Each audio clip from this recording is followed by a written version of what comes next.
Yan, good morning mga farmers. Welcome ulit dito no, sa aking channel, Sir Chad Farmer, ang guro magsasaka ng Sibunga, Cebu, Philippines. At kung bago ka pa sa channel ko mga farmers, please don't forget to subscribe and click the notification bell in order for you to be notified with my coming videos mga farmers.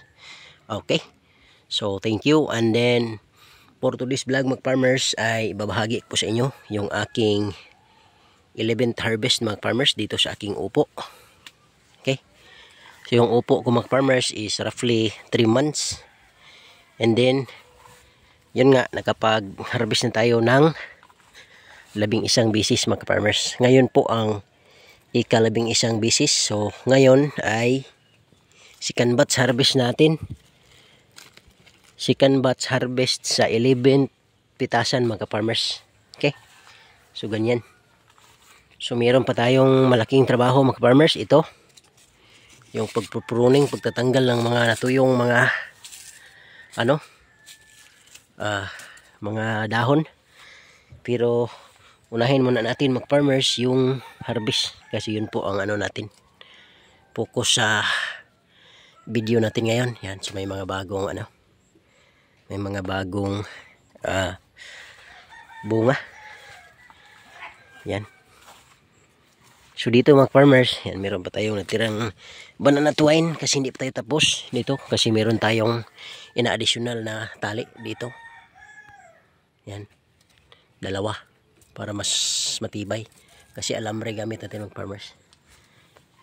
Okay, so ganyan mga farmers yung ating upo sa ngayon and then yun nga, ipapakita ko sa inyo mga farmers yung aking harvest na nandito sa baba. Okay, kasi naharvestan ko na to kanina. At yung harvest natin ay dito ko iniimbak ko dito sa baba mga farmers.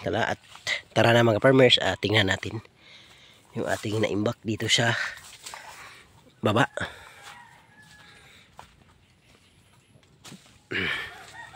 Yan, so kung mapansin yung farmers, mga farmers ay maraming bunga.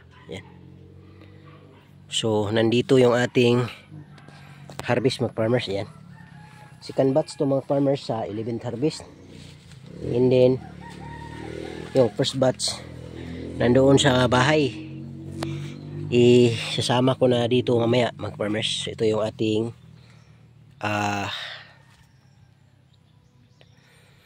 second batch 11th harvest mga farmers. Yan. So yung iba nahuhulog sa baba.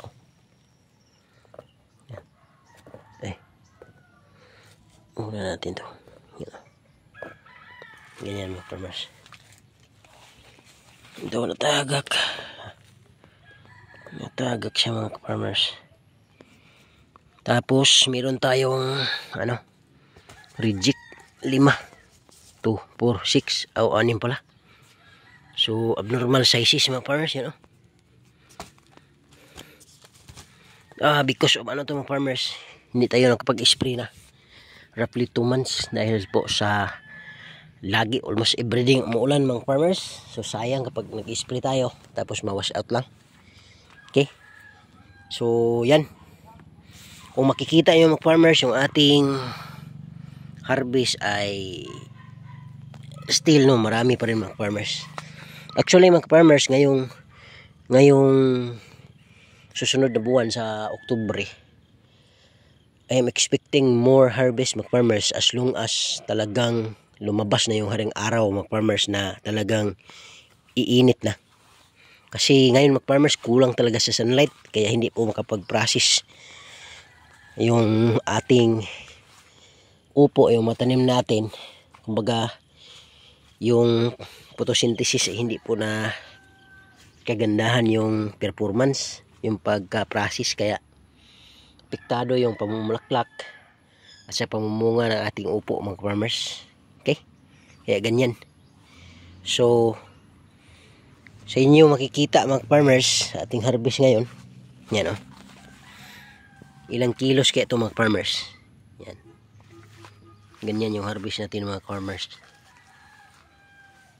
So ang masasabi ko is maraming salamat pa rin sa ating buong may kapal. Lagi po akong nagpapasalamat dahil mga farmers, kumbaga yung aking recreational activities aside from teaching, which is gardening mga farmers. Yung farming ko ay talagang binibless po ni Lord. At the same time, yun nga, na ano ko mga farmers, talagang nakapag-generate ako ng extra income mga farmers. Kung minsan nga mga farmers, yung income ko sa farming is talagang dudublihin o triplihin pa yung yung sweldo ko sa pagtatrabaho. Kaya yun, talagang nagpapatuloy ako sa pagtatanim mga farmers. Sipin nyo ganito, grabe ang ganda niyan mga farmers, oh. Ibang klase talaga, ganyan. Okay, so I think yun lang siguro mga farmers. Pero pala, shout out muna sa ating mga tagapagsubaybay all throughout Luzon, Visayas and Mindanao. Mostly doon sa ating mentors. Shout out Agaw Jupil de Farmer, anak ni Matoy ng Montpelier, Argao, Cebu. Shout out Gaw. At the same time, shout out din kay Agaw Pino Yang Green Kaminadi ng Barangay Manatad, Cebu nga Cebu. At the same time, shout out kay Boss Farmer Montijo ng Barangay Anahaw, Argao, Cebu. So shout out Boss at Agaw Pino. And also shout out sa lahat ng ating mga kaibigan sa Manila. Shout out by Lakas ng Negros TV. Then sa Persian Gulf Qatar, shout out Idol Aquaros. At sa Tiasong Quezon Province, shout out Bro Tay Bisay Magsasaka. At sa Palawan, Tabang Vlogs. Sa Bohol, sino ba yun? Kay Ma'am Tesalonicas Farm. At the same time kay sa Warrior Brothers, shout out sa kay Sir Manggubat. Shout out then sino pa? Police Farmer, Bumbirong Farmer, shout out sa Leyte, Southern Leyte, Barangay San Antonio, shout out Jojo the Farmer. Okay? So ganyan mga ka-farmers, maraming salamat once again. This is Sir Cha the Farmer, ang gurong magsasaka ng Cebu nga Cebu, Philippines. Bye bye and thank you.